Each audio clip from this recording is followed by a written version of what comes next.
ጤና ይስጥልኝ የፍሪ ፕሬስ ቻናል ተከታታዮች እንደምን አላችሁ? ዛሬ ውይይት ላደርግ እንግዳ ማለት ይከብደኛል። ከእቴ ጋር ተገኝቻለሁ። ገነት ባይሳሳው ውይይት እያደረግን በተለይ ደግሞ በሴቶች ዙሪያ በአማራ ሴቶች ዙሪያ የገጠማቸውና አሁን እየተደረገ ያለውን ተጋድሎ አጠቃላይ አስመልክተን በወቅታዊ ጉዳይ ቆይታ እናደርጋለን። የሴቶችን ርዕስ የመረጥነው ያው በዓለም አቀፍ ደረጃ የሴቶች ሳምንት እየተከበረ ስለሆነ ከዚህ ጋር ተያይዞ የአማራ ሴቶች ያሉበት ሁኔታ ምን ይመስላል ስንል ውይይት እናደርጋለን። አብራችሁ እንድትቆዩ እንድትከታተሉን በአክብሮት ምጋብዛችሁ መልካም ነኝ። በጣም አመሰግናለሁ ገኒ፣ ስለተገናኘን ደስ ብሎኛል። እንዴት ነሽ? እግዚአብሔር ይመስገን መልካምዬ፣ እኔም ደስ ብሎኛል ስላገኘሁሽ። እንግዲህ አድርገሽም ስለጋበዝሽኝ በጣም አመሰግናለሁ። በጣም አመሰግናለሁ። እንግዲህ ገነት ጓደኛዬ ብቻ አይደለሽም። አንቺን ያወቅኩሽ በዚሁ በአማራ ትግል ነው። ላለፉት 6-7 ዓመታት በአማራ ሕዝብ ላይ በሚደርሱ በተለይም በሰብአዊ መብት ዙሪያ የተፈናቀሉትን በመርዳት የተፈናቀሉት ጉዳት ሲደርስባቸው ድምፅሽን በማሰማት እንደዚህ አይነት እንቅስቃሴዎችን በማድረግ ነው የምትታወቂው። እኔ የሚያወቅኩሽኝ በዚሁ ሂደት ነው። ስላወቅኩሽ በጣም ደስ ብሎኛል። እንዲሁ ደግሞ በጣም ጥቂት የማይባሉ ጠንካራ ሴቶች በዚህ ትግል ውስጥ ብዙ አስተዋጽኦ ያደርጋሉ። የወደፊት መጥቶ ስማቸው ስለማይነሳ ነው። ከነዛ ውስጥ አንዱ አንቺ ነሽ። ስላወቅኩሽ ሁልጊዜም ነው ደስ የሚለኝ ገኒ። እህቴ ስለሆንሽ ብቻ ሳይሆን ያገባኛል ብለሽ ጉዳይ ብለሽ በተለይ ውጭ ሀገር ነው የምትኖሪው፣ ተመችቶሽ ዝም ብለሽ መኖር ትችይ ነበር፣ ግን ያን አላደረግሽም። የአማራ ህዝብ ጉዳይ ያገባኛል ብለሽ ያውም ደግሞ በጣም በአስቸጋሪ የአማራ ትግል እንደምታውቂው አስቸጋሪ ነው። ስታልፊ በጣም ከባድ ነው። ያንን ተቋቁመሽ እስካሁን ስለምታደርገው አስተዋጽኦ በግሌ በጣም አመስገን እፈልጋለሁ። በጣም ደስ ብሎኛል። ስላወቅኩሽም ደስ ብሎኛል። እንኳን ለሴቶች ቀን አደረሰሽ። እንኳን አብራ ደረሰን መልካምዬ፣ አመሰግናለሁ። እኔም ስላወቅኩሽ በጣም ደስ ብሎኛል። አንቺም ጠንካራ እህት ነሽ። አመሰግናለሁ። እናመሰግናለን። እስኪ እንግዲህ ከሴቶች ሳምንት ጋር ተያይዞ ስለ አማራ ሴቶች ነው ማንሳት የወደድነው። ወደኋላ ብዙም አንሄድም። ባለፉት 6-7 ዓመታት የአማራ ሴቶች በኢትዮጵያ ምን አይነት ኑሮ እየኖሩ ነው ከሚለው ነው የምንጀምረው። እንዴት አገኘሽው ያለፉትን 7 ዓመታት ለሴቶች በተለይ ደግሞ ለአማራ ሴቶች ምን ይመስላሉ? እሺ፣ አመሰግናለሁኝ። በቅድሚያ ያው ደግሜ ስለጋበዝሽኝ ጋርገሽ ደግሜ አመሰግናለሁ። እንኳን ለማርች 8 ለሴቶች ቀን አደረሰሽ። እንዲሁም ደግሞ ተመልካቾቻችንም ሴቶች በሙሉ እንኳን አደረሳችሁ እላለሁኝ። ዛሬ ይህንን ስለ ሴቶች ማርች 8ን አንስተን ስንነጋገር ይሄ ቀን ይሄ መታሰቢያ ባለፈው 5 ዓመት ወይም 6 ዓመት ይሆናል የአማራ ተማሪዎች 14 ሴቶች እና 3 ወንዶች ለትምህርት እንደወጡ ለዩኒቨርሲቲ ትምህርት እንደወጡ የቀሩበት ሁኔታ አለ። ቀርተው ታግተው የት እንዳሉ አይታወቅም። ምን እንደደረሰባቸው አይታወቅም። ቤተሰቦቻቸውም የት እንዳሉ አይታወቅም። ስለነሱ አንድ ወቅትና አንድ ሰሞን ብቻ እናነሳ ነበር። ከዛ በኋላ ግን ደግመን አናነሳም። ምንም አይነት ድምፅም የለ፣ ድምፅም እየሆንላቸው አይደለም እና ለእነዚህ ለእህቶቻችን ለጠፉት ተማሪዎች ለእህቶቻችን ለታዳጊዎቹ ዛሬ የሴቶችን ቀን ስናስብ የምናነሳቸውና የምናስታውሳቸው ቀን እንዲሆንልን በዚሁ አጋጣሚ እመኛለሁኝ እና እንዲሁም ለቤተሰቦቻቸው በጣም ከባድ ጊዜ እያሳለፉ እንደሆነ ይሰማኛል። ምክንያቱም ቁርጣቸውን አላወቁም። እናቶች፣ ቤተሰቦች ወይም ኖረውም እንደሆነ በህይወትም የሉም ከሆነ አንድ ነገር ነው። ሁልጊዜ ግን በቁዝምና ሁልጊዜ በለቅሶ ሁልጊዜ በሰቀቀን እየኖሩ እያሉ ነው የሚሰማን እና ከዚሁ ነው የሚጀምረው። እንግዲህ የእናቶች የእህቶች የሴቶች በደል ጭቆና ተደጋግሞ እየደረሰ ነው ያለው። እንዳውም ደግሞ በዚህ ባለፉት 7 እና 6 ዓመት ደግሞ በአማራ ላይ በተለየ ሁኔታ ደጋግመን እናነሳዋለን። ደጋግመን የምናነሳው ምንድን ነው? ሴቶች ላይ የሚደርሰውን ነገር አሁን በዚህ በ20ኛው አሁን ባለንበት ክፍለ ዘመን ቴክኖሎጂ በበዛበት በየደቂቃው መረጃዎች የምንቀባበልበት ዘመን ነው። ምክንያቱም የ50 ዓመት ታሪክ አይደለም የምናወራው፣ የ100 ዓመት ታሪክ አይደለም የምናወራው፣ የውሸት ትርክት አይደለም የምናወራው። ሴቶች እህቶቻችንና እናቶቻችን በአማራነታቸው በሴትነታቸው እርጉዝ ሴት ሆዷ ተቀዶ ለመውለድ ደርሳ ጓጉታ ልጄ ነው ያለው ስትል አማራ በመሆኗ ልጇ ተገዶ ከሆዷ ተቀዶ ያለምንም ማደንዘዣ ያለምንም ሕክምና በስቃይ አስቡት እንግዲህ የእህቶች ምን ያህል እንደሚሰማ እንኳን ስንት ማደንዘዣ እና ስንት እንክብካቤ ተደርጎ ያለምንም ማደንዘዣ እና ሕክምና ሆዷ ተቀዶ ወጥቶ ልጁ ፊቷ ተገድሏል። እናቶች ልጆቻቸውን አጥተዋል። በወለጋ፣ በአሩሲ፣ በተለያየ ቦታ ፊታቸው ልጆቻቸው ታርደዋል። ምን ያህል ሳይኮሎጂካል እንደሚጎዱ ማወቅ አለብን። ይሄ ሁሉ ባለበት ነው እንግዲህ ዛሬም ማርች ኤት የሴቶች ቀን ብለን ስንል እነዚህን እናቶች የተጎዱትን እናቶች ልጆቻቸው የጠፉባቸውን እናቶች ልጆቻቸው ፊታቸው የተገደሉባቸውን እናቶች የታረዱባቸውን እናቶች ማሰብ ይኖርብናል። በብዙዎች ተፈናቅለዋል። በሚሊዮን የሚቆጠሩ ተፈናቅለው በየካምፑ ነው ያሉት። የመደፈር እድል ገጥሟቸዋል። በሚያሰቅቅ ሁኔታ እናቶች ተደፍረዋል፣ እህቶች ተደፍረዋል። ሕክምና የላቸውም፣ የሚበሉት ምግብ የላቸውም። ሲስተማቲካሊ የአማራን ሴት የአማራን ዘር ማጥፋት ነው፣ የዘር ፍጅት ነው፣ ጆኖሳይድ እየተፈጸመበት ነው ያለን። በተለይ ደግሞ ሴቶችን ስናስብ የተደራረበ ጭቆናና የተደራረበ ተጽዕኖ እየደረሰባት ነው ሴት ያለችው እና ይህንን ላለሁኝ አሁን ላለው ለጊዜው ላለው ትግል እና በሚቀጥለው ደግሞ ተመልሼ እመጣለሁ። አመሰግናለሁ። ጥሩ ነገር ነው ያነሳሽው። ያው በተለይ ደግሞ እነዚህ የታገቱ ሴት ተማሪዎች ያው 3 ወንዶችም እንዳሉ ጨምረሽ ነግረሽናል። መጀመሪያ ናቸው እንደምታስታውሹ፣ የአማራ ስቃይ መጀመሪያ ናቸው። መጀመሪያ ጊዜ ነው የሰማነው። በተለይ መታገት ያኔ አዲስ ነበር፣ ቃሉ ራሱ አዲስ ነው። ከዛ በኋላ ብዙ መታገቶች፣ ብዙ ስቃይ ሰምተናል። ግን በተለይ ሴት ተማሪዎች ሄደው ታገቱ ሲባል የስቃያችን መጀመሪያ ነበር። በተለይ በአብይ አህመድ አገዛዝ ዘመን የስቃያችን መጀመሪያ ነበረ።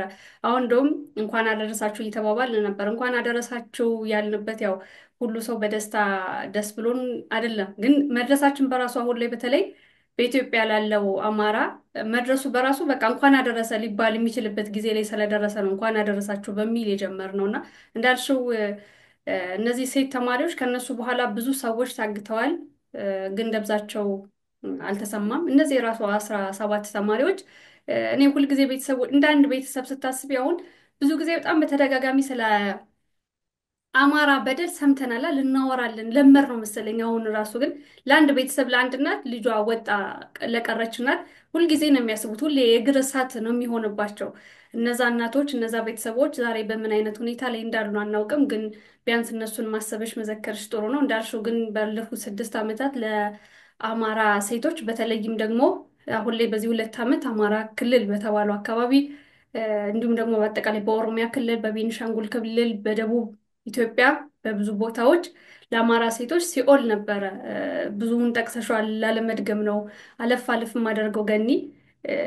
ይህ ስቃይ መጨረሻ እንደው በማደንዘዣው ለምንፈራውን ማደንዘዣ ተሰጥቶን ባለሙያዎች አጠገባችን ሆኖ የምንፈራውን እስኪ ጾታዎሽም አማራ ሴት ያረገሽው ወንድ ነው ሴት ነው እናሳይሽ የተባለች በታጣቂዎች ብዙ መከራና ግፍ ደርሶባቸዋል በዚህ 5-6 ዓመታት። እስኪ ደግሞ ወደ አሁኑ እንምጣ ገኒ። በዚህ 2 ዓመት ውስጥ አማራ ክልል ያለው ያው የአማራ ሕዝብ ለህልውናው እየታገለ ነው እና በ2 ዓመት ውስጥ የአማራ ሴት በአማራ ክልል እየኖረች ያለችውን ህይወት እንዴት ታየዋለሽ? እሺ አመሰግናለሁኝ። በዚህ አጋጣሚ በአንቺም ስለ እህቶቻችን ሰፋ አድርገሻዋል። ምክንያቱም ድምፅ መሆን አለብን። እንደዚህ መካከል የምንተወው ነገር አይደለም። በየጊዜው እንደውም ቢቻል በየጊዜው የሚነሳበት ነው እና ድምፅ መሆን አለብን። በየጊዜው እየተገናኘንም እነሱን ማንሳት አለብን ለማለት ነው። አመሰግናለሁ። ደግመሽ በደንብ ብሪፍ አድርገሸዋል። እንግዲህ በዚህ 2 ዓመት አሁን ወደ ጥያቄ ስመለስ በዚህ 2 ዓመት ውስጥ በአማራ ክልል ላይ ሴቶች የደረሰባቸው በጣም ከባድ ነው። እንግዲህ እንደምናየው የድሮን በጦርነቱ ምክንያት የድሮን ጭፍጨፋ አለ። እዛ አካባቢ ያሉት ደግሞ በጣም ሰላማዊ ሰዎች፣ በጣም ኢኖሰንቶች፣ ገበሬዎች፣ የገበሬ ሚስቶች ምንም የማያውቁ ምን እንደሚደረግ እንኳን አሁን ማን ነው ብታያቸው ፕራይም ሚኒስተሩ ለይተው የማያውቁትን በጣም ንጹሐኖች ላይ ነው ይሄ በርደን የሚደርሰው እና በዚህ ውስጥ ወንዶችም እንዳሉ ቢኖርም የበለጠውን ግን ስቃይና የበለጠውን ግፍ የምትሸከመው እናት ነች፣ እህት ነች እና ሴቶች ነን። ምክንያቱም አሁንም ደጋግሞ ቅድም የልጆች መገደል ይኖራል። የባል ወጥቶ መቅረት አለ። ባለበት በእርሻ ላይ እንዳለ ይገደላል። ቤት ውስጥ ይገደላል እና ይሄን ሁሉ የምትሸከመው በልጅ በማሳደግ በሀዘን በመጨረቅ በብዙ ነገር ይሄን የምታሳልፈው አሁን ዞሮ ዞሮ እናት ነች። የሚረዳት ከጎኗ ያለ ልጇ ይገደላል፣ ባሏ ይገደላል እና ምንም መሄጃም የላትም። ሶስት አራት ልጅ ይኖራል እና ይሄን በርደን ተሸክማ ነው እንግዲህ እንዴት አድርጌ ነው የማልፈው የምትለው።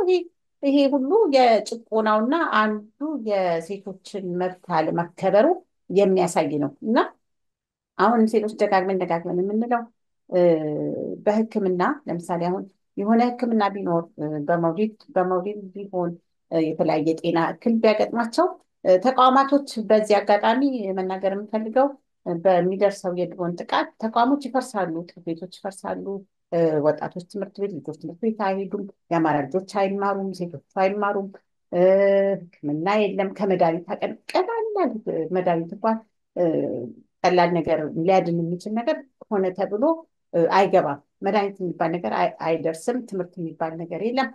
ስለዚህ ሴቶች እህቶቻችን ወደ አረብ ሀገር እንደሚባለው ባለፈው ከ5,000 በላይ እንግዲህ ምናልባት ቁጥሩን ታስተካክል ይሆናል ይሄዳሉ የሚባል ነገር ነበር እና ወደ አረብ ሀገር ይላካሉ። አረብ ሀገር ከሄዱ በኋላ ደግሞ የሚደርስላቸው የለም። ተጠሪ የላቸውም፣ ኤምባሲ የላቸውም የሚደርስላቸው፣ ወይም ኤጀንት የላቸውም፣ ወይም የሚከራከሩ የላቸውም። ምንም አይነት ተቋም ስለሌለ እዛም ሄደው ስቃይ ነው የሚደርስባቸው። ከፎቅ ይወረወራሉ፣ ቱሉ ይደፋባቸዋል። የምናየውና የምንሰማው ነገር ነው እና እዛም ሄደው ስቃይ ነው። በሀገራቸውም መኖር አልቻሉ። ስለዚህ ይሄ ሁሉ ተቋም አለመኖሩ፣ የሴቶች መብት አለመከበሩ፣ ድርጅት አለመኖሩ፣ የህግ የበላይነት አለመኖሩ ብቻ በአጠቃላይ አሁን ያለው የአብይ ፋሽስት መንግስት ያው በርደን እያወጣ ጄኖሳይድ እየፈጸመ የዘር ማጽዳት ዘመቻ እያደረገ ነው አማራ ክልል ላይ። በዚህ ውስጥ ወንዶች አይጎዱም ማለት አይደለም፣ ወንዶችም ይጎዳሉ፣ አንድ አካል ናቸው። ነገር ግን የተደራረበ ነገር ግን በሴቶች ላይ ይደርሳል። ካምፕ በሚሄዱበት ጊዜ በታጣቂዎች፣ በእነዚህ በአጋቶች፣ በጨካኞች እጅ ላይ ወድቃሉ። በአሰቃቂ ሁኔታ ይደፈራሉ። ከተደፈሩ በኋላ የስነ ልቦና ጫና ይደርስባቸዋል። ያንን የሚያክማቸው የለም፣ የሚደርስላቸው የለም እና ከባድ ከባድ ከባድ ነው የሴቶች አሁን እየደረሰ ያለውና ይሄንን እንዴት ነው የምንወጣው? እንዴት ነው የምንደርስላቸው? እንዴት ነው አትሊስት እየተገናኘ እንኳን ድምፅ የምንሆናቸውን የሚለውን እስኪ ሰፋ አድርገን ወደ መፍትሄው ስንመጣ ደግሞ እንነጋገራለን። አመሰግናለን። ጥሩ ነገር ነው ያነሳሽ። በጣም ጥሩ ነገር ነው ያነሳሽ ገኒ። እንግዲህ 2 ዓመት የአማራ ህዝብ የህልውና ትግል ላይ ነው ያለው። ጦርነቱ ውጊያው እንዳለ ሆኖ ጎን ለጎን ግን ያው በጦርነቱ በተለይ አብይ አህመድ ሰራዊት ጥሩ ገልጸሸዋል። ትኩረት የሚያደርገው ንጹሐን ላይ ነው፣ ክሊኒክ ላይ ነው፣ ጤና ጣቢያዎች፣ ትምህርት ቤቶች፣ እንደዚህ መሰረተ ልማት፣ ገበያዎች። የድሮን ጥቃቶች በአብዛኛው ኢላማ የሚያደርጉት በእንደዚህ አካባቢ ሰው የሚሰበሰብባቸው አካባቢዎች ናቸው። በጣም በሚያሳዝነው ሁኔታ አካባቢ ሰው የሆነ የሚበር ነገር ሲያይ አይቶ ስለማያውቅ እንግዲህ ያለፈውን 6-7 ዓመት እያየን ነው እንጂ ገኒ የአማራ ህዝብ እንዴት ኋላ ቀር እንዲሆን እንደተደረገ በመሰረተ ልማት እንደተበደለ ሁሉም የሚያውቀው ነው። በዚህ ባለፉት 50 ዓመታት ሆን ተብሎ የአማራ ህዝብ ሆን ተብሎ ከመሰረተ ልማት እንዲጓተት የተደረገ ህዝብ ነው እና ንቃተ ህሊናው በተለይ ብዙም ያልዳበረ ስለሆነ የሚበር ነገር ሲያይ የድሮን ቅኝት ሲያደርግ ተሰብስበው ነው የሚጠብቁት። ምንድን ነው ይሄ ደግሞ ምን አይነት ማሽን ነው ምናምን፣ ልክ እንደ አውሮፕላን ወይ እንደምናምን ተጠበቅ። በጣም ብዙ ጉዳት የደረሰው ንጹሐን ላይ ድሮን ቅኝት ሲያደርግ መጀመሪያ ድሮን ቅኝት ያደርጋል፣ ከዛ ነው ቦምብ የሚጥለው። ቅኝት ሲያደርግ ተሰብስበው ያዩታል እና መጀመሪያ አካባቢ ምንድን ነው እያሉ ተሰብስበው ሲያዩ ነው ጉዳት የሚደርስባቸው። በተለይ ህፃናት ታዳጊዎች ጨዋታ ላይ እያሉ ነው ብዙ ጊዜ የሚጠቁት። በኋላ ላይ ደግሞ አንዳንድ ቦታ ላይ የሚዘናጉ አሉ። አይ ፋኖችን ነው እንጂ እኛን አይነኩንም ብለው በተለይ እንደውም በቅርብ ወደ ፋክታ ለኮም አካባቢ ሱቅ ላይ ተጠልለው ቅኝት ሲያደርግ አይተውታል። ግን አይ እኛ ንጹሐን እኮ ነን ምንም አንነካም ብለው ቁጭ ብለው ነው የወረደባቸው። እና በተሰራብን በብዙ አይነት ቢዘረዘር ብዙም የሚያልቅ አይደለም። ግን የአማራ ህዝብ በተለይ ንጹሐንን መሰረት ያደረገ ድሮን ጥቃት እየተፈጸመ ነው። ያ ደግሞ በጣም አንደኛ የሚነካው ሴቶችን ነው። ሴቶች ልጆች ሲሞቱ ሴቶች ናቸው የሚጎዱት፣ ወንዶች አይጎዱም፣ አባቶች አይጎዱም እያልኩ አይደለም። ግን ያው የሴቶችን ሳምንት እያየን ስለሆነ ሴቶች ላይ ትኩረት ስላደረግን ነው። ጤና ጣቢያዎች ላይ እንደውም ሊወልዱ የገቡ 8 ሴቶች ናቸው በድሮን ጥቃት የተመቱት። ቢቢሲ ራሱ ይህን ዘግቦታል። በአጠቃላይ በአማራ ክልል በጦርነቱ ሴቶችን መሰረት ያደረገ ጥቃት እጅግ በጣም አስገድዶ መድፈር እንዳለ ሁላ ያው እንደምታውቁት ተመልካቾቻችን መከላከያ ሰራዊት አስገድዶ መድፈር እንደ ጦር ነው የሚጠቀመው። ሂዳችሁ ድፈሩ፣ ሄዳችሁ ዝረፉ ተብሎ ታዘው ነው የሚፈጽሙት። እንደ ማጥቂያ መሳሪያ ነው አስገድዶ መድፈርን የሚጠቀመው። እንደውም በደቡብ ጎንደር ገኒታ ካስታወሽ አንድ ጀዋር የሚባል የመከላከያ ኮሎኔል ባለፈው ዓመት 12ኛ ክፍል ተፈታኝ የሆኑ ተማሪዎችን አንድ ቦታ ተሰብስበው 3-4 ቀን አድረው ቴክኒክና ሙያ ትምህርት ቤት ላይ ነው ወደ ቤታቸው የሚሄዱ የነበረው እና በመጨረሻው ቀን በአንድ 65 ሴት ተማሪዎች ናቸው የተደፈሩት። ኮሎኔሉ በሚመራው ኮሎኔል ጀዋር የሚባል ያውሳል። በሚመራው አዎ እንደዚህ አይነት በጅምላ ሁላ አስገድዶ መድፈሩ በተናጠል ብቻ ሳይሆን በጅምላ የሚፈጸም ብዙ ጥቃት አለ በአማራ ክልል ተዘርዝሮ አያልቅም። ከዚህ ከህልውና ትግሉ ጋር በተያያዘ ግን እንግዲህ ብዙ ወጣት ሴት ትንታጎች በእስር ላይ ይገኛሉ። እስኪ ስለነሱ አውሪ። እሺ መልካም አመሰግናለሁ። አዎ እንግዲህ ይህን ዛሬ ያው ስለ ሴቶች ነው እንግዲህ የምናነሳው እና በዚህ ትክታክ ሴቶች በጣም ጀግና ሴቶች አሉት። እንደ መስከረም አበራ ሁላችሁም ታውቋታላችሁ። በዚህ ላይ ሳናነሳት አናልፍም። የሴት ጀግና ነች። እሷ በብዕሯ በምትጽፈው በምትናገረው አንደበተ ርቱዕ ነች። በዚህ ሰዓት መኖር ስትችል ሕፃን ልጇን ትታ ለነፃነት ለሰብአዊ መብት ሴቶችም አማራም ሁሉም ሰው ሰብአዊ መብት መጣስ የለበትም ብላ የምትታገል እህታችን ዛሬ በእስር ቤት ትገኛለች። መስዋዕት እየከፈለች ያለችው ለእኛ ነው፣ ለአንተ ነው፣ ለአንቺ ነው፣ ለሁላችንም ነው እና እህታችን ጀግና ነች። ልናስባት ይገባናል ላችሁ ነው። እሷን ስሟን አነሳን እንጂ በዋናነት ሌሎችም ብዙ አሉ፣ ስመጥር ታጋዮች አሉ። እንዳው በዝርዝር ወደ ውስጥ ላለመግባት ነው እና የሴት ጀግና የሴት ቁንጮ ብለናታል። በቅርቡ እግዚአብሔር ደግሞ ፈቅዶ የነፃነት ቀን መጥቶ የምትወጣና ለዓይንና ለመብቃት ያብቃል። ለልጆቿም ለቤተሰቦቿም ያብቃት እያልን እንመኝላታለን። እንዲሁም ለሁሉም ለታሰሩትም በዚህ አጋጣሚ እንመኛለን። ሁሉም ለነፃነት የታሰሩ ናቸው ወንዶቹ ሊሆኑና ያለምንም ጥፋታቸው በአማራነታቸው ብቻ ነው በደል እየደረሰባቸው ግፍ እየደረሰባቸው እንደነታዲ ውስጥ አንዱ አይነቶችን ሁሉ እናስባቸዋለን። ምንም ዛሬ የሴቶች ቀንም ቢሆንም ለነፃነት የሚከፍሉትን ለሰብአዊነት የሚታገሉትንም ወንድሞቻችንን እናነሳለን ለማለት ነው። ሌላው እንግዲህ ወደ ሴቶች ጀግንነት ከመጣን አሁን እንግዲህ የትግል ወቅት ነው። የህልውና ትግል እያደረግን ያለ ነው። የሴት ፋኖቻችን አሉ። የሴት ፋኖቻችንን እዚህ ላይ በስም ዘርዝረን ባንጠቅሳቸው በጣም ጀግኖች አሉ። ይሄ ጀግንነት ደግሞ ያመጣ ነው ከአያቶቻችን ከቅድመ አያቶቻችን ከነጣይቱ ነው። ነጣይቱ ውጡል ጀግኖች ናቸው፣ ብልሆች ናቸው። አድዋን እንግዲህ ስናስብ የነፃነትን ቀን ስናስብ ሚኒሊክን ስናስብ ጣይቱን ከጀርባ ካላሰብን አይሆንም። በጣይቱ ብርታት ነው እኛ ዛሬ ቀና ብለን ነፃነታችንን አግኝተን የምንሄደው እና ይሄን ጀግንነት የወረሱ ዛሬም የአማራ የፋኖ ጀግኖች አሉ። በእውነት በጣም በሚያስደስት ሁኔታ ህይወታቸውን ትተው ቤታቸውን ትተው ገብተው እየታገሉ ያሉ አሉ፣ እየተዋጉ ያሉ አሉ። እንዲሁም ደግሞ እዛም ባሄዱ ባሎቻችን ወደ ትግል ውስጥ የገቡት ደግሞ ባሎቻቸውን በማገዝ ስንቆችን በማቀበል ልጆችን ሉካፍተር በማድረግ ቤትን በመያዝ በአዘር ሳይድ ደግሞ ያው ነው ዋጋ እየከፈሉ አሉና ወንድሞቻችን ፋኖች የሞቀ ቤታቸውን ትተው ሲሄዱ፣ ሴቶች ደግሞ በቤት ውስጥ ሌሎችን የሚታደግና የተለያየ ኃላፊነት ወስደው ያግዛሉ ማለት ነው እና ዛሬም ብዙ ጀግኖች አሉን እንደ አያቶቻችን እንደ ቅድመ አያቶቻችን። የቀድሞዎቹን ብዙዎች አሉ ስማቸውን ዛሬም ባንጠራ፣ ነገር ግን በእነሱ ፈለግ ተከትለው ዛሬም ትግል ላይ ያሉ አሉ ለማለት ነው። አመሰግናለሁ። ተመሳት ጥሩ ነው ያነሳሽው ገኒ። እንግዲህ ያው መስከረምን አንስተሻል። ጋዜጠኛና መምህርት መስከረም አበራ ሁሉንም ትወክልልናለች። በተለይ በማንነታቸው ምክንያት የታሰሩ ዋጋ እየከፈሉ ያሉ ብዙ አሉ፣ ጋዜጠኞችን ጨምሮ። ያው በእሷ እንወክላቸው ሁሉንም። ያው ብዙ ዋጋ እየከፈለች ያለች ናት። በነገሮች ላይ መስከረም አበራ አሁን እዚህ ጋር መናገር እንግዲህ ምናልባት ከቤተሰብ አንጻር ስጋት ውስጥ እንዳልከታቸው እንጂ እስር ቤትም ሆነ እጅግ በጣም ባስከፊ ነገር ውስጥ እያለፈች ያለችው ጀግና እህታችን ናት መስከረም። አትፈራም፣ መመስከርም በምትናገረው በምታደርገው ነገር አትፈራም። ይሄ ወኔሽን ከየት ነው ያመጣሽው በሚል እስር ቤት ራሱ እጅግ በጣም አሳዛኝ የሆነ እ፣ ነገር እንደሚፈጸም ባሰምቻለሁ። መስከረም የጥንካሬያችን ተምሳሌት ናት። በጣም ነው የምናከብራት። በአጠቃላይ በሷ ውስጥ በእስር ቤት መከራ እያሳለፉ ላሉ ሴቶች በሙሉ ክብር ይስጥልን እንላለን። እንደጠቀሹ ደግሞ በተለይ ጀግኖች አሉ። በተለይ መሬት ላይ ፋኖች ከዳር እስከ ዳር በአራቱም ክፍለ ሀገራት ሴት ፋኖች አሉ በጀግንነት። ወንዶች እንግዲህ ወንዶች ያውቁታል። በተለይ የረዥም መሄድ የፋኖ ትግል እንደሚባለው እኛ ድሉን ብቻ ስለምንሰማ ቀላል ይመስላል እንጂ በጣም ከባድ ነው። ያንን ከባድ ህይወት እያለፉ የሚታገሉልን ሴት ጀግና ፋኖቻችን ለእናንተ በቃላት የሚገለጽ ክብር የለንም። በቃላት መግለጽ በጣም ስለሚያስቸግር ነው። በጣም ጀግኖች ናችሁ። ወደፊት ታሪክ ዛሬም ብቻ ሳይሆን ለነገ ታሪክ እየጻፋችሁ ያላችሁ የእውነት ጀግኖች ናችሁ። እኛ ደግሞ እናንተን በማየታችን በጣም ነው የምንኮራው።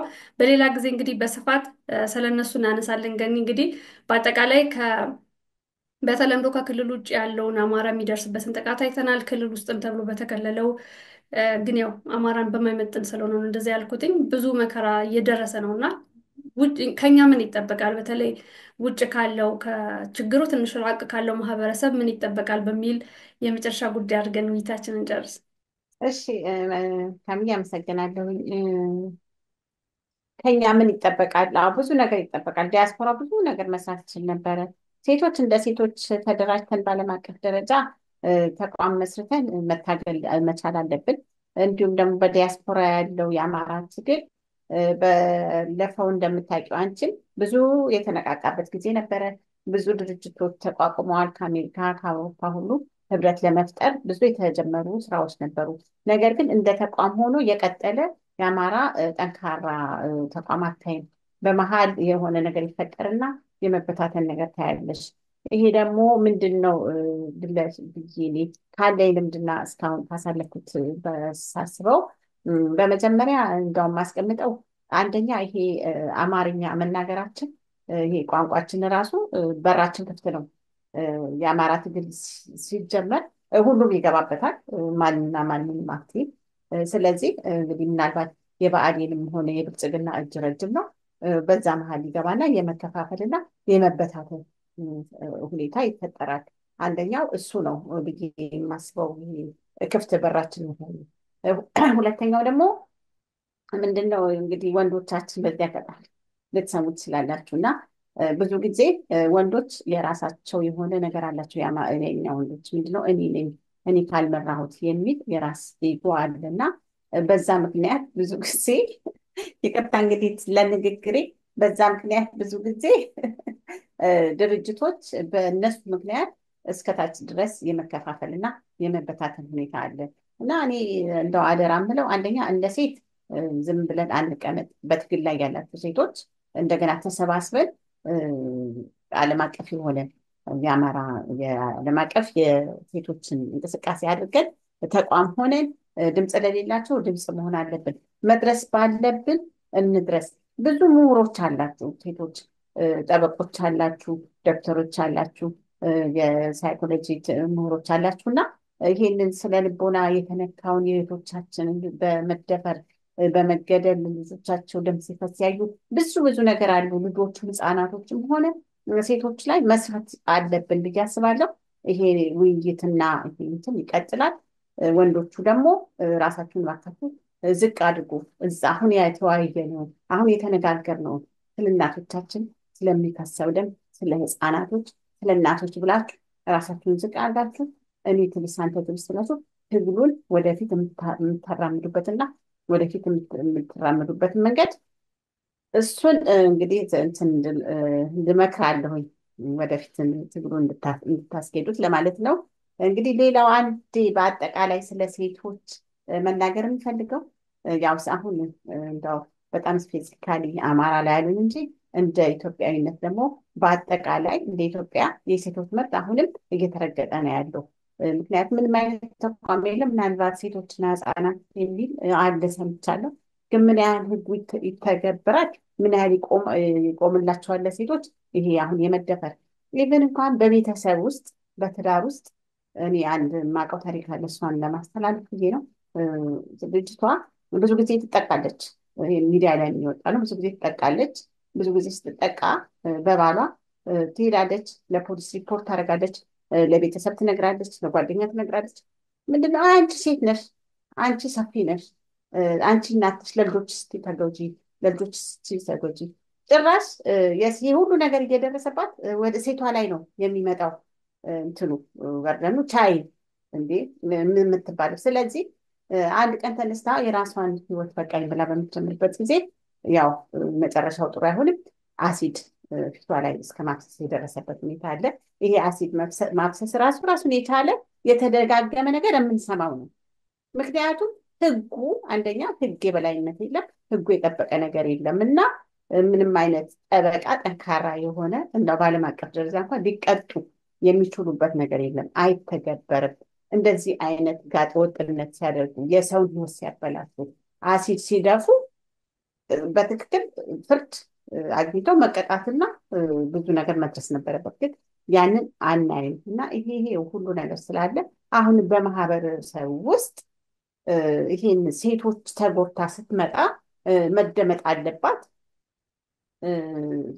የትክክለኛውን ሀሳብ ተረድታችሁ ወደ ትክክለኛው መንገድ የምትሄድበትን ፍርድ የምታገኝበትን መንገድ ነው እንጂ የሚፈጠረው አንቺ ቻይነሽ ሴት ቻይነች እየተባለ እህቶቻችን አሲድ እየተደፋባቸው ብዙ ነገር እየደረሰባቸው ነው እና ይህንንም ለማስተላለፍ ነው። በአጠቃላይ እንግዲህ አመሰግናለሁ። ሌላ ተጨማሪ ነገር ካለ እመለሳለሁ። ጥሩ ሀሳብ ነው ያነሳሽው። ያው እንግዲህ የሴቶች ጥቃት እኛ በአማራ ጉዳይ ላይ ያተኮረን ነው እንጂ እንዳጠቃላይ እንደውም ትናንትና ራሱ አንድ ልጅ ራሷን አጠፋች ተብሎ መነጋገሪያ ሆና ነበር። የአንድ ታዋቂ ድምፃዊ እጮኛ በተደጋጋሚ ነው እየሰማን ያለ ነው። ሴቶች አስገድዶ መድፈር በተለይ አሁን ህግ አለ የለም። ያው እንደ አነሳሽው እንደ አጠቃላይ አንድ ሀገር በህግና በስርዓት ነበር የምትመራው። ግን አሁን ኢትዮጵያ ውስጥ የኮሪደር ልማት የሚሉትን አንድ ዘንባማ መግጨት ነው በጣም የሚያስቀጣው ከአንድ ህፃን መድፈር ወይም ደግሞ ከአንድ ሴት መገደል ይልቅና ከዚህ ከህጉ መላላት በተለይ ደግሞ ገንዘብ ሰጠው ነው የሚፈቱት ጥቃት የሚፈጽሙ ሰዎች። ባህላችን ደግሞ እንዳልሽው የሴት ልጅ ጥቃት ከመቀበል ይልቅ በቃ አንቺ ቻይ እንጂ የሚል አጠቃላይ አስተሳሰብም ነው። ያስተሳሰብም ለውጥ የሚያስፈልገናል። ጥሩ ነገር ነው ያነሳሽው። ግን በአጠቃላይ በተለይ ወደ ጉዳያችን ወደ አጀንዳችን ስንመጣ በአማራ ህዝብ ላይ በተለይ በሴቶች ላይ የሚደርሰው ጥቃት በውጭ ያላችሁ የምትኖሩ እንደውም እናንተ ጋር በነገሮች ላይ ገኒ ጥሩ እንቅስቃሴ ነበር አይደለ? የረሃብ አድማ ያለማቋረጥ በተከታታይ ቀናት የማሰማት እንቅስቃሴ ነበር። አዎ አዎ፣ ጥሩ አሁን እንቅስቃሴ። የት ነው ሴቶቻችን እህቶቻችን የት ነው የገባችሁት? ይህን ሁላ መከራ ይህን ሁላ ግፍ ሲፈጸም ምን ነው ዝም አላችሁን? ምናልባት እንግዲህ እኛ ሚዲያ ላይ ያለን ሰዎች ብዙ ጊዜ ፋኖን ድል ነው የምናነሳው። እውነትም ነው። እኔ አንድም ቀን የትኛው ሚዲያ እንደውም የፋኖን ድል ጨርሰን አልዘገብነውም እንጂ አጋነን የዘገብንበት ነገር የለም። ግን ከዛ ጎን ለጎን ደግሞ እጅግ በጣም ብዙ ሁልጊዜ ብልጽግና ሲሸነፍ፣ መከላከያ ሰራዊት ሲሸነፍ፣ ሲመለስ ራሱ ሲሸሽ በመንገድ ላይ ያገኘውን ሰው በሙሉ ነው የሚገለው እና የንጹሐን ጭፍጨፋ በዛው ልክ ነው ባለው ጦርነት። ያው ጦርነት እኛ የህልውና ጦርነት ነው። ዘመነ ካሴ እንደውም አንዴ ምን ብሎ ነበረ? ተንበርክከን ከምንታረድ ቁመን እንሙት ብለን ነው እዚህ ትግል ውስጥ የገባ ነው ሲል ነበረ። ሞቱ አለ፣ ጥቃቱ አለ፣ ጭፍጨፋው አለ፣ መከራው አለ። እናንተ ግን የት ናችሁ? ከዚህ በፊት በተለይ ሰልፍ ስታደርጉ የነበራችሁ የአማራ ተወላጆች ድምጻችሁን ስታሰሙ የነበራችሁ ለተፈናቃዮች እንደዚህ ለችግር ለደረሰባቸው ሰዎች ድጋፍ ስታደርጉ የነበራችሁ ዛሬ ለምንድን ነው የጠፋችሁት? በእውነት እኔ ይህን ገኒ ሳስበው እንደው ዝም ብዬ ጥርሴ ሳቀ እንጂ ሁልጊዜ ሳስበው በጣም ነው የማዝነው። በተለይ የተሰዉ ፋኖችን ሳይ የተሰዉ ፋኖችን ቤተሰብ ሳይ ልጆችን ሳይ እንደዚህ ነው ወይ የምንተዋቸው ብዬ በጣም አስባለሁ። አይደለም ድምፅ ማሰማት ይቅርና በጣም ብዙ መደገፍ ነበረብን እኮ በፊት ከምናደርገው እንቅስቃሴ የበለጠ መደገፍ በሚኖርብን ሰዓት የት ነው የጠፋ ነው? ሁላችንም በተለይ በውጭ ሀገር የምትኖሩ አማራዎች ፋኖች ጋር የሆነ እንደምንፈልገው ላይሆን ይችላል። በራሳችን አስተሳሰብ በራሳችን እይታ አንድ መሆን አለባቸው እንዲህ መሆን አለበት ብለን የምናስቀምጣቸው ቅድመ ሁኔታዎች አሉ። ግን ያ እንዳለ ሆኖ ጥለን ነው ወይ ዳር ሆነን ነው ወይ ማየት የነበረብን? ዝምታችን አልበዛም ወይ? ድጋፉ ጸጥ ነው ያለው። በነገሮች ላይ ተቀዛቀዘ አይደለም የሚባለው ሙሉ ለሙሉ የቆመ ያክል ነው ጸጥ ያለው። እንግዲህ ፋኖ ይነሳ ተባለ፣ ተቀሰቀሰ። ያ ሁሉ ከሁለት ዓመት በፊት ፋኖ ከመነሳቱ በፊት ብዙ እንቅስቃሴ የነበረው በውጭ ሀገር ነው። ፋኖ እንዲነሳ የአማራ ሕዝብ መብቱን እንዲያስከብር ተነሳ ፋኖ። ብልጽግናን መዋቅር አፈራረሰ። ካፈራረሰ በኋላ ህዝቡ ማስተዳደር አለበት። ጉዳት የደረሰበት አይደለም። በአጠቃላይ ጉዳት እንኳን ባይደርስ ህዝቡ ማስተዳደር ገንዘብ ይፈልጋል። አውላላ ሜዳ ላይ ይህን ትግል ጥላችሁት ለምንድን ነው የምትሸሹ? ለምንድን ነው ዝም ያላችሁት? መንቀሳቀስ አለባችሁ። ዝምታው መሰበር አለበት። ብዙ ምክንያት ልታቀርቡ ትችላላችሁ፣ ግን የፋኖ ትግል የፋኖን ህዝብ ባትረሱት ጥሩ ነው ብዬ አስባለሁ። ይህንን አጀንዳ በሌላ ጊዜ እንመለስበታለን። ገኒ ያው ቅድምም ለወንዶች መልእክት አስተላልፈሻል። ያው በአመት አንድ ቀን ነው የሴቶች ቀን። እሱን መብታችንን ተጠቅመን በውጭ ሀገር ያላቸው የአማራ ማህበራት መሪዎች እባካችሁ ስትል ገኒ መልእክት አስተላልፋለች። ግን ይህንን ጉዳይ ይህንን አጀንዳ እንመለስበታለን። በተለይ በውጭ ሀገር ያለው የአማራ እንቅስቃሴ ለምንድን ነው የተቀዛቀዘው የሚለውን በሚቀጥለው እንመለስበታለን። ገኒ መልእክት ካለሽ የዛሬውን ውይይታችንን ከማጠናቀቃችን በፊት እድል ስጥሽ። መልእክት አለሽ የመጨረሻ? አዎ ሰላምዬ፣ አንቺም አንስተሽዋል። ልክ ነሽ። ተቀዛቅዟል፣ በጣም ተቀዛቅዟል። በእህታችን ያየሽ ራድ የተጀመረ የረሃብ አድማ ነበረ ለ6 ወር ያልተቋረጠ በጣም በሚገርምሽ ሁኔታ ቀንና ሌሊት በዳውኒንግ ስትሪት ላይ ነምበር 10 ፕራይም ሚኒስተሩ ቢሮ በጣም አዌርነስ እየፈጠርን ነበረ። እንዳው እዛ አካባቢ ቱሪስቶች አሉ፣ ፐብሊኩ ላይ ፍላየር እየበተንን ቀንና ሌሊት በስፒከር እያደረግን የአማራን ጆኖሳይድ ሴቶች ላይ የሚፈጸመው እንዲያደረግን ነበር። በመሀል ልግነች ተቀዛቅዟል። ያው የኛ ነገር እንደምታውቂው ነው፣ ግን መሆን አልነበረበትም። እንዳውም አሁን ነው በጣም ትግሉ መፋፋም የነበረበት መቀጠል የነበረብን። ትግል እኮ ነው፣ ትግል እኮ አይቆምም ድል ወይም ነፃነት እስከሚመጣ ነገር እና ያው እንግዲህ የራስ ድክመት ይኖራል። ነገር ግን ወደፊት ማስኬድ አለብን። በተለይ ይህንን የሴቶችን ጉዳይ መደራጀት አለብን ብዬ አስባለሁ። በጣም ተጽዕኖ አድርገን እሱ ላይ ፕሮግራም እያደረግን እና አንዳንድ እህቶቻችን ትግል ላይ ያሉት እህቶች እየጠራን መጀመር አለብን። የእኛ መደራጀት የሴቶች በተለይ የሴቶች መደራጀት አምንበታለሁ። በጣም መድረስ ያለበት ቦታ አለ። አሁን በደብረ ብርሃን ያሉ ተፈናቅለው ያሉ ወገኖቻችን በየቀኑ በረሃብ እየሞቱ ነው ያሉት፣ መድኃኒት እጦት እየሞቱ ነው ያሉት እና እነሱን መርዳት አለብን። በወሎ በተለያየ ቦታ እና ዝም ማለት የለብንም። ወንዶቻችን ቢቀዘቅዙ እኛ ቶሎ ብለን እንቀሳቀሳቸዋለን። ተደራጅተን እንግዲህ ይሄን ብቻችንን ወንዶችን እንቀሳቀሳለን። ቀስቅሰን እነሱን ተደራጅተን ወደፊት አሁን መቀጠል አለብን። መርዳት አለብን። ድምፅ መሆን አለብን እላለሁ።